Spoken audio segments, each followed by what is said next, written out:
Coming up on the 303 Countdown, A'ja Wilson is staying in Las Vegas. The Aces star agrees to a lucrative contract extension to remain with the franchise. Plus, a UConn reunion in the WNBA. Basketball's favorite couple is joining forces in Dallas. Plus, the 2026 NFL Draft is almost here. We've got everything you need to know. The 303 Countdown starts now.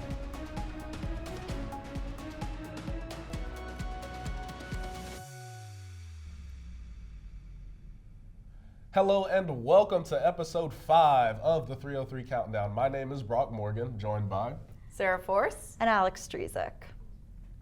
Let's start with breaking news from Thursday. The largest contract in WNBA history has been signed. After historic CBA negotiations, fans knew they could expect larger contracts this WNBA season. And leading the way is A'ja Wilson. The 4-time MVP and 3-time WNBA champion signed a record-breaking 3-year, $5 million Supermax contract to return to the Las Vegas Aces.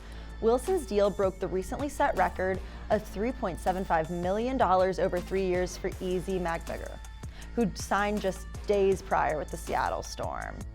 Players across the league are benefiting from the new CBA. Kelsey Mitchell of the Indiana Fever signed a 1-year, $1.4 million Supermax contract.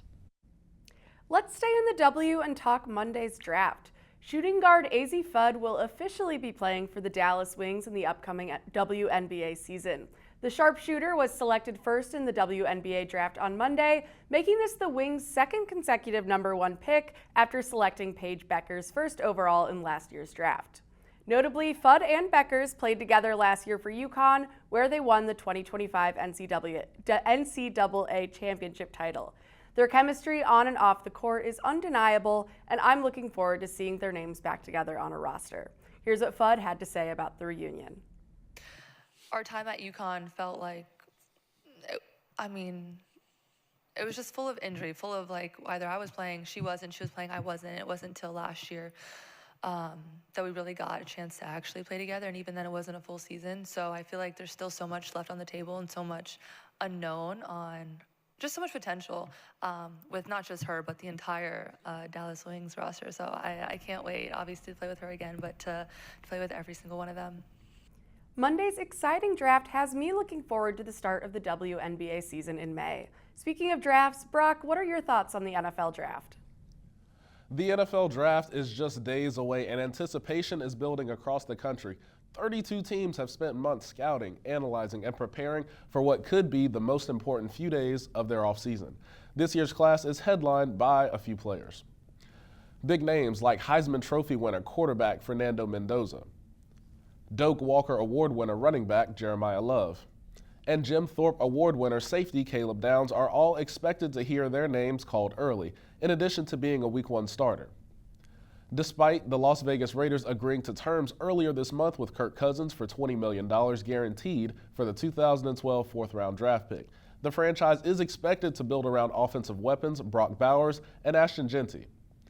Sticking with quarterbacks, Ty Simpson is the last signal caller of the Nick Saban era. Simpson led the Crimson Tide to an 11-4 record and suffered 2 blowout losses in his final 3 games, one to Georgia in the SEC championship and another to Indiana, who would go on to defeat Miami in the national championship game. Free agency around the league has also been a hot topic, especially in the city of brotherly love, as the Eagles have added receivers Elijah Moore and Hollywood Brown, in addition to 3 tight ends. All signs point to Philly trading the diva wide receiver A.J. Brown after June 1st, reducing his hit to the team cap from $40 million to less than $20. Don't go anywhere. We still have a packed show ahead on the 303 Countdown. We go live outside Wrigley Field with the latest on the Chicago Cubs. Plus, a full look around the MLB. The 303 Countdown continues after the break. Welcome back to the 303 Countdown. We now go to reporter Sarah Galla, who is at Wrigley Field. Sarah, what stands out to you about the Chicago Cubs in the New York Mets series? Yeah, we all know the Cubs and Mets have had a slow start to begin the season. The Mets are coming off a tough losing streak. I would say what stands out is injuries. Matthew Boyd, Ethan Roberts, Kate Horton, and Hunter Harvey are just a few players that have been out due to injury. I would say the development on the mound is still in a work of progress. Horton could have been a key player for the Cubs. Now done for the season, I would say this problem does affect team chemistry. With players out, I think the health of the players will definitely impact the series for the Mets this weekend. Who needs to step up for the Cubs to get a win tomorrow? I'm hoping to see Dansby Swanson step up the series. I feel he was in a bit of a slump, although improving. It seems his approach on the mound has shifted. Swanson recently told the Sun-Times, quote, "The biggest thing is trusting myself and getting out of that space of overthinking," end quotes. Another player that had a bit of a slower start is Peter Crow Armstrong. I thought he had a solid game Tuesday, went 2 for 4 with a double and 2 runs. I guess we're just gonna have to wait and see who steps up this weekend. How would you describe the energy of the ballpark right now? Yeah, obviously, who doesn't enjoy weekend games at Wrigley? I would expect a lot of out-of-town visitors to be here this weekend. It's no surprise Wrigley is a destination ballpark. Hopefully the weather cooperates and we get a fun series. So Cubs fans, if you're looking for something to do this weekend, I recommend heading down to Wrigleyville. This is Sarah Galla reporting from Wrigley Field. Back to you guys in the studio. Awesome. Thank you, Sarah. Let's go to Tyler at the monitor to tell us what's going on around the league. Thanks, Alex. What's better than 1 home run? 2 home runs. 9 players hit 2 home runs in Monday's games. Let's watch some of them. The Yankees' 11-10 win against Los Angeles Angels was the most exciting game.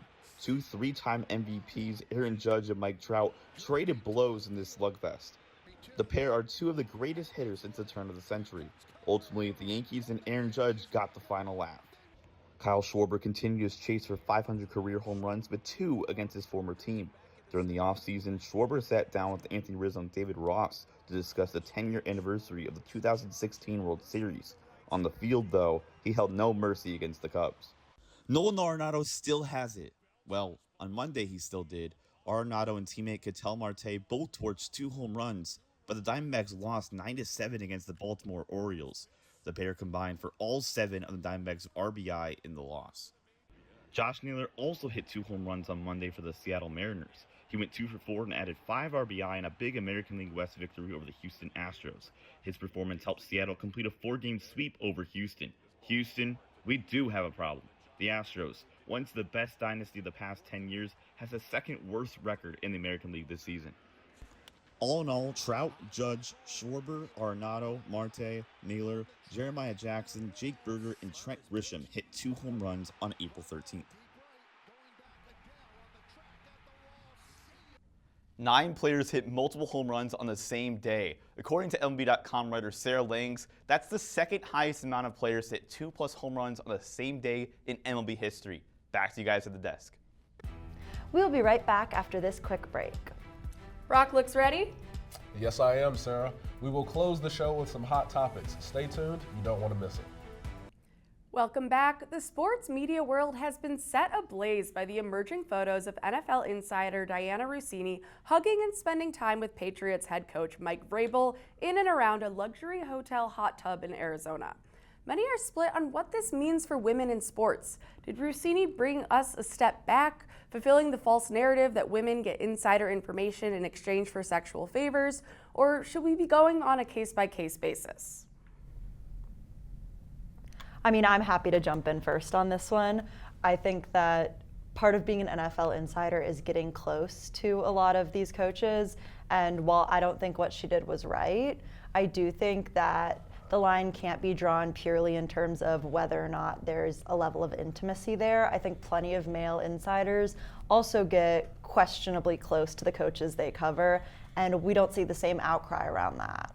Yeah, I want to just jump in on that exact point. I think what she did was not right, wasn't professional. Obviously, her role as a journalist, you need to have credibility in everything, like that matters. What she did was not right. However, I feel like there's a pretty distinct double standard that's happening right here. A couple weeks ago, Jay Glazer posted on Twitter basically a video of him and about 28 of the 32 NFL head coaches hanging out, and it was this 18th annual sort of like drinking day with all the NFL head coaches. And Jay Glazer's on Fox NFL, and he's a journal. I don't know if he would consider himself a journalist, but he's a reporter on Fox NFL, and his role is to speak about the NFL and its players and its coaches. And I feel like there's a big double standard here where she's getting a lot of backlash, but that post, which got a couple million views on Twitter, I didn't see any backlash about his role talking to players or talking to coaches and getting like all buddy with them. Yeah, I would say there's definitely a double standard there for how men spend time with athletes and coaches, male reporters, and female reporters are scrutinized and not allowed to do the same thing. I am curious what the public response would have been had it been a romantic encounter between a male reporter and a female coach, because I imagine that the conversation would be very different. Yeah, it's just an unfortunate situation for women in sports, for sure. There are already people who look at women in sports through a flawed lens. And it's not everybody. I won't even say it's the majority of people. It is the minority of people who look at them this way. And it is an unfortunate situation all the way around. I have a tweet from L. Duncan in part. It says, "Please stop saying the credibility of all women is in jeopardy because insert the story of one woman who may or may not have done whatever headline is out there. We've all had people at some point in our career reduce us to a DEI hire, a hot girl hire, a sleeping around hire. Old tricks, don't fall for it." And what stood out to me is not necessarily the fact that not necessarily the fact of what she said, but the fact that she felt led to say something, the fact to push back on stereotypes, things of that nature. And as a minority, as a black man, I'll be the first one to tell you, I do look at people in public, guys sagging with their pants down around their knees and their ankles, smoking up the subway cars, things like that. Because again, while it's not everybody, there will be people who look at that and go, man, is this what black people are? Is this what black people do? And then the same scenario here, man, is this what women journalists are? Is this what they do to get to the top? Is this what they do while they're there? And again, it's not everybody, it's not even the majority of people, but there are people who are gonna look at that through this lens after hearing about it, reading about it, things of that nature. So again, it is an unfortunate situation all the way around. And I think two things can be true. I think the actions of one woman shouldn't represent all women, obviously, but people are going to have that response. I think in that L. Duncan tweet as well, she said, if you're doing that to women, if you're generalizing based on one woman's actions, you're just a sexist. And I think that's absolutely true. But since when do we not give sexist people power? There are plenty of people making decisions in the sports world who are sexist and are going to have those thoughts. So I don't think that should be Diana Russini's burden to bear. I don't think she should feel like she has to represent all women, and I think it's really messed up that this is kind of an unintended consequence of a personal decision she made. But I think it might, unfortunately, set women back a bit. I hope it doesn't. Yeah, I'm with you on that. I hope it doesn't either. I have great respect for women in the media field, people like Malika Andrews, Shanae Ogumake, so on and so forth. But it's like you said, again, it does make it, unfortunately, a little bit harder. It does fan the flames a little bit of people who already think this way, unfortunately. Yeah, you could see online just the amount of people who already just disagree with women being in their positions to begin with, which is absolutely awful. One of my favorite reporters, who I referenced on my last segment, Sarah Langs, is female. She does a fantastic job. And there's so many women who do amazing jobs in this industry, and it sucks that something like this happens and then people are going to, make it a stereotype that all women do this. It's just absolutely not true. It's a terrible decision that Diana Russini made, and I hope that it doesn't, have bigger impacts on people in the future. And I think, unfortunately, the salacious nature of the story, the concept that they might be sleeping together, is going to make this a bigger story than it necessarily should be. As I said earlier, and I think as we all agree, part of being an insider is getting close to the coaches. But because women are in this position to cross that line that men aren't necessarily, the story all of a sudden becomes something much bigger, and she's resigning and she's being scrutinized publicly and her marriage is being called into question when nobody's doing any of those things to male journalists who are getting just as close to these head coaches and who may be even more compromised because of their personal relationships. I am curious if there's more information that's going to come out in the next couple weeks, because I know The Athletic initially completely had her back, and then I think his name's Ginsberg, the executive editor for The Athletic, wrote a letter to his staff saying that more information came out that raised some questions. So I'm curious what will come of that. I'm curious, do you guys think I think we're running low on time. But I'd love to talk about this all day, but we do have to move on to the upcoming NBA playoffs. That's right, Sarah. The NBA play-in series concludes on Friday, with the playoffs starting this weekend. All but the 1-8 matchups are set, and we should be in for a great tournament. Who do you guys have coming out of each conference, and who will take home that Larry O'Brien trophy? I have the San Antonio Spurs. At the end of the day, confidence is quiet, cockiness is loud. The San Antonio Spurs quietly have went on 2 11-game win streaks. They have quietly almost 8 people on their roster scoring double-digit points or more throughout this season. They quietly have become the #1 team in their division. They are favored by over 80% against the Portland Trail Blazers in this upcoming matchup, and I am projecting a sweep in this series. I am projecting them with a shot to go to the NBA Finals, especially if they can stretch the series, right? If they can get to a Game 6, a Game 7, really allowing that youth, that size, that volume to really give teams problems, especially if the opposing roster isn't healthy at the time. We could talk about youth, and I know it's a little bit basic, but the Oklahoma City Thunder are the best team in basketball, and I think that they repeat as champions. I mean, Shai Gilgeous-Alexander, that alone, he's been fantastic this year. He'll probably win back another MVP. I mean, he's been amazing. Chet Holmgren, Jalen Williams. I mean, they have so much talent. They're like, at the beginning of the season, they were on a pace to break the all-time wins record, and they're just continuing to play well. Even when SGA isn't on the floor, they've been really good. I mean, that team is bound to go back-to-back for sure. And they have Jared McCain now. I'm personally a big Jared McCain fan. I think that the title's definitely going to go to a team in the Western Conference. The Western Conference is looking super stacked right now. But just so I have me saying it on air, I think it's going to be the Denver Nuggets. I like what I'm seeing from the Denver Nuggets. I think I would say my top 3 are the Nuggets, the Spurs, and the Thunder. Really hot take. But I think Jokic is the only one that can really contain Wemby. I think the Spurs have had their own issues playing the Thunder. Wemby gets through them, but Jokic is an absolute tank. And I think Jamal Murray, when he needs to step up, he really can. So I think if Jokic and Jamal Murray can play their best, I think the Nuggets do have a good shot. I had high hopes for the Timberwolves this year, but I don't think it's their best year. So I think the Nuggets are gonna push through the Timberwolves. I have a little sleeper pick, and it's not out of left field, but I think any time that Stephen Curry is in the playoffs, there's a chance for him to go crazy. I mean, they're obviously not officially in the playoffs yet, but he's a guy who can completely take over a game with his three-point shooting ability. And yesterday, Al Horford hit 4 3-pointers in the fourth quarter to get that victory over the Clippers. I think that if there's any sort of sleeper team, they could be a team to make it out of the Western Conference just because of Stephen Curry alone. Draymond Green is still really good defensively. That's a team to watch out for. Draymond Green was working last night. Did you see how much he was sweating? And Al Horford was just absolutely heating up. I agree with 35 points from Stephen Curry. It was absolutely nuts. He's like one of the oldest players in the league. He's still got it. It's amazing. I love Stephen Curry. He's on minutes restriction. I mean, he went over the minutes restriction, but he still got it.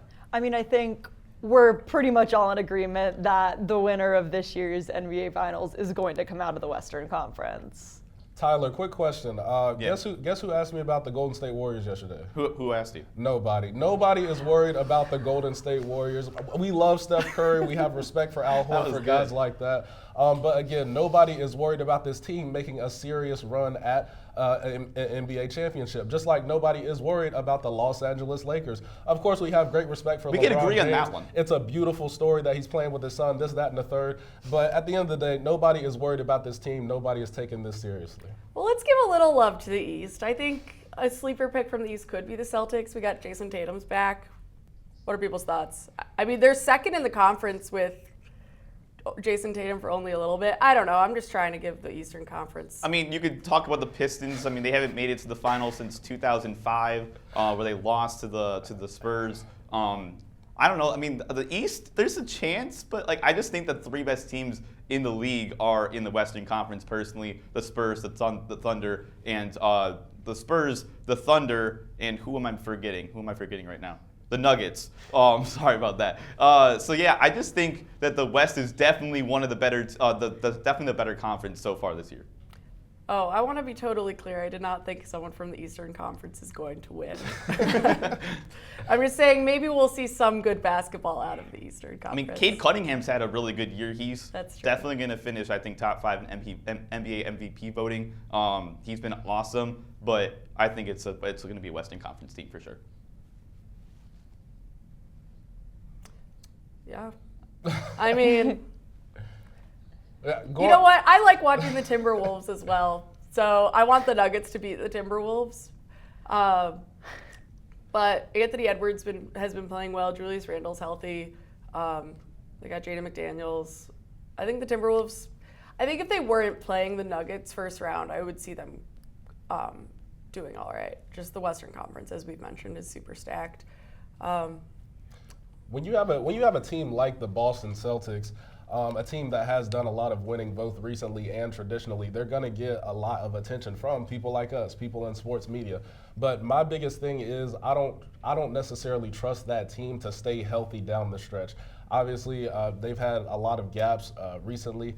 And not recently, but to start the season, which is why Stephen A. Smith was saying, hey, Jason Tatum, sit out. We want the Knicks to have a chance. And he said that for a reason. When a team like that is healthy, they have the chance to go the distance, to give a lot of teams problems.